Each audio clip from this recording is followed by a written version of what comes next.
Hey there, it's Susan Pierce Thompson, and welcome to the weekly vlog. So I was on the accountability call the other day. The accountability call is a morning in North America call that happens live every day, all year long, in order to get together and recommit to a bright day. And anyone who's a Bright Line Eating member is welcome to join. Once you've been through the boot camp, you get into the just general Bright Lifers area. And once you're a Bright Lifer, you get to be on the accountability call if you want to. And lots of people start their day that way religiously. It's just a beautiful way to start the day. So I was on the call, which consists of committing to having a bright day and reaffirming or stating all the things that you did yesterday to support your bright journey. And then there's some coaching. People raise their hand and they ask questions, and we just all learn and grow together as a community. It's a beautiful thing. And someone came on the accountability call and asked a really interesting question. She asked how she could reconcile the difference in how she handles fats, like oils and dressings and things like that, fats, sauces, what have you, at home, when she eats at home versus when she eats out.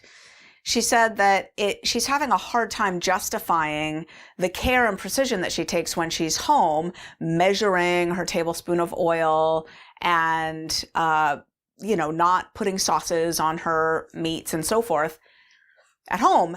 And then when she goes out, she, has them bring vegetables and doesn't, request specially that they steam them or what have you. And just, she knows that when she goes into a restaurant, she's getting far more fat, far more oil than when she eats at home. And she clearly had a part of her that was saying, well, if you can do it there, you can do it here. What's the difference? Like, this seems really arbitrary.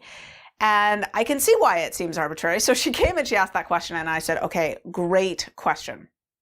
And I thought that my answer would be helpful for the vlog, because this has probably occurred to some other people. And I just recently, as I shared here in this vlog, got out of a stint of having COVID and eating out all the time, or, eating restaurant food in my house, ordered in. And the accumulation of excess fat that went along with that pattern of eating started to mess with my brain. So why does that happen? Why, when we eat the excess fat that can go along with a restaurant meal night after night after night after night, it can become problematic. But when we do it occasionally and then eat home the rest of the time and are more careful with our fats, we can be fine. Well, the answer is in something called dose dependence. Now, I've talked about this on the vlog before. I believe I shot a whole vlog on it. Dose dependence is how every drug works. The more you take, the bigger the impact, right? Drugs are dose dependent. So you take a little tiny bit of a drug and it may not hit your system at all, really not enough to register. You take more and it's going to have more of an impact. You take a whole heck of a lot and it might be lethal, right? Dose dependence. So fats, it turns out, are salient to the brain beyond just the salience of food. All food is salient to the brain. The brain absolutely was wired to make the procurement and consumption of food a non-stop focus, right? That's what is required to stay alive on planet Earth if you're a human being. But fats are special. And one of the reasons they're special is that they're doubly potent in terms of caloric value, right? You probably learned along the way somewhere that carbohydrates and proteins have 4 calories per gram, whereas fats have 9 calories per gram. So over twice as potent in terms of the amount of food energy you get per unit of something or other consumed. So fats are salient for that reason. They're also, like carbohydrates and proteins, they're really essential in their own way. There are essential fatty acids, and a lot of the membranes in the brain, the cell membranes and so forth, are made up of fats, and we absolutely need enough fat to just get by. But fat is also particularly rewarding in terms of taste and mouthfeel. It really has the property of contributing to the tastiness of our food in a very special way. Now, I would argue that sweeteners do as well. And in fact, in the hierarchy of what scientists call reward value, I would put fat right there underneath sweeteners as really highly rewarding. And what I mean by that is something that's going to make the brain light up and take notice. Like, whew, that was good, right?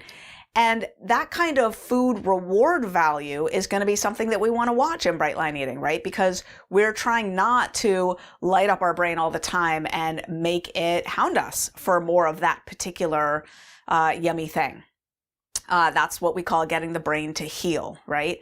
So what we found in bright line eating is that for most of us, a rhythm where we don't eat out that often, but when we do, we let them cook the vegetables how they cook them, can be fine. Now, I'm saying for most of us, a lot of people have found that when they go out to eat, they do better when they ask the waitstaff to make sure that the chef steams the vegetables, that they don't want them cooked, in a fry pan with oil. They don't want that. For me, I found that I typically can do okay just ordering the vegetables as they come, unless I'm eating out night after night after night after night. If I'm eating out night after night, within about 3 to 4 evenings out, my brain is already starting to wake up, take notice, and call to me. And during the day, I'm starting to plan what yummier thing I can eat that night. That's called food chatter. I don't want that in my brain. I don't want to spend my days thinking about what I'm going to eat or not eat. As I've become very fond of saying, I want my food to be like a hot shower. Super fabulously nice when I'm engaged with it, when I'm eating, but something I never think about otherwise, right? If it's not actually mealtime, it's not on my mind. That's how I relate to my hot showers. That's how I want to relate to my meals.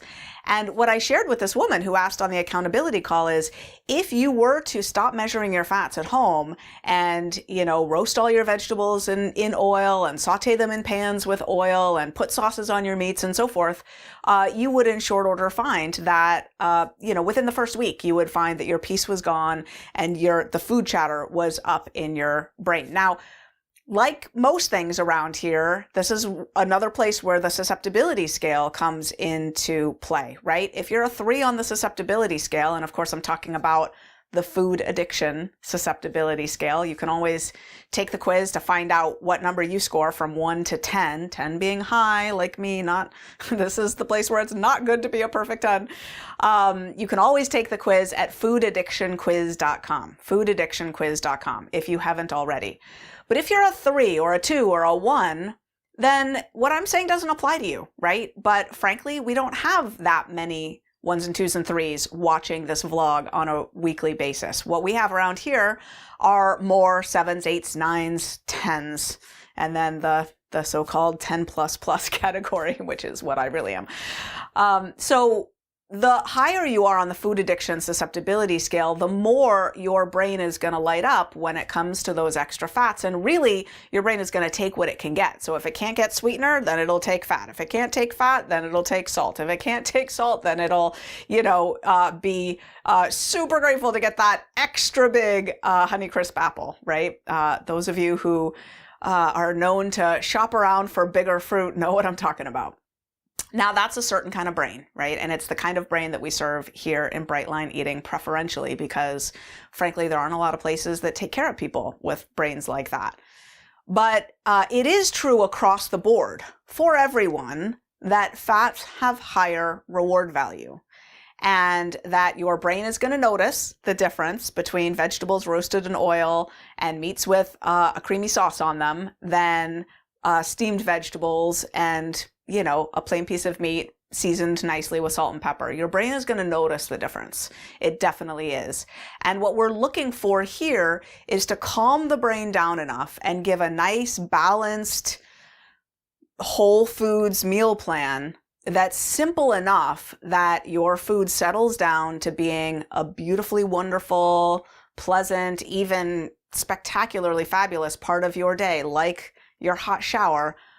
But we want to calm your brain down to the point where you're not thinking about it or planning or negotiating or conniving in between meals to try to get the better meal, the sexier meal, and so forth. So I recommended that she let that part of her know. It was really a manager part, right? A food controller part that was like, hey, I see a discrepancy between how we're handling fats here and how we're handling fats there. And that part of her wanted a rationale. And so I gave her a rationale, and her whole system of parts, the indulger part that was trying to justify getting more fat at home, and the controller part that couldn't quite think of the explanation for why that wasn't a good idea, I was able to provide a rationale that justified the difference. Now, one final note on automaticity. When you have a different way that you handle your food in a specific environment, like a restaurant meal, that tends to be quite automatizable. And especially if you have a good reason for not doing it at home, that division can often stay really true and solid for years and years and years. If you started to get loosey-goosey with your fats at home, that would likely be a slippery slope that would be very hard to recover from. So, total support for those of you who find that in restaurants too, you need to have your vegetables steamed. I support you. I see you. Those who don't ask for that, just know that bringing that practice home of cooking all your vegetables in oil and preparing sexy sauces for everything likely isn't going to go well, especially if you're higher on the susceptibility scale. In short, there is a reason that we measure our fats. And that's the weekly vlog. I'll see you next week.